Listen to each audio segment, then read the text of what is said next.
بسم اللہ الرحمن الرحیم۔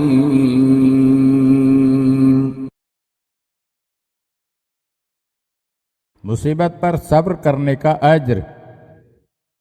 ام المومنین حضرت ام سلمہ رضی اللہ تعالی عنہا بیان فرماتی ہیں کہ ایک دن میرے شوہر ابو سلمہ رسول خدا صلی اللہ علیہ وآلہ وسلم کی خدمت سے اٹھ کر گھر آئے تو کہنے لگے کہ میں نے آج پیغمبر خدا صلی اللہ علیہ وآلہ وسلم سے ایک حدیث سنی جو مجھے بہت پسند آئی ہے۔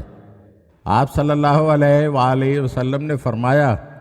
اگر کبھی کسی مسلمان پر مصیبت آئے تو اسے چاہیے کہ انا للہ و انا الیہ راجعون کہے اور اس کے بعد یہ دعا مانگے، اللہم اجرنی فی مصیبتی واخلف لی خیرن، خدایا مجھے اس مصیبت کا اجر دے اور مجھے اس کا نعم البدل عطا فرما۔ تو اللہ تعالی مصیبت زدہ انسان کو اجر دیتا ہے اور سلب شدہ نعمت سے بھی بہتر نعمت عطا فرماتا ہے۔ حضرت ام سلمہ رضی اللہ تعالی عنہا کہتی ہیں کہ میں نے اس دعا کو یاد کر لیا اور جب میرے شوہر ابو سلمہ کا انتقال ہو گیا تو میں نے یہ دعا پڑھی، مگر میں اپنے دل میں سوچنے لگی کہ ابو سلمہ سے بہتر انسان مجھے کیسے مل سکتا ہے۔ میری عدت کے دن پورے ہوئے تو رسول خدا صلی اللہ علیہ وآلہ وسلم میرے غریب خانے پر تشریف لائے اور اندر آنے کی اجازت طلب کی۔ میں اس وقت ایک کھال کو رنگ رہی تھی۔ میں نے اپنے ہاتھ دھوئے اور رسول خدا صلی اللہ علیہ وآلہ وسلم کے لیے ایک گدا بچھایا جس میں کھجور کے پتے تھے۔ آپ صلی اللہ علیہ وآلہ وسلم اس گدے پر بیٹھ گئے اور پھر آپ صلی اللہ علیہ وآلہ وسلم نے مجھ سے نکاح کی خواہش کا اظہار کیا تو میں نے عرض کیا، یا رسول اللہ، یہ ناممکن ہے کہ مجھے آپ کی جانب رغبت نہ ہو،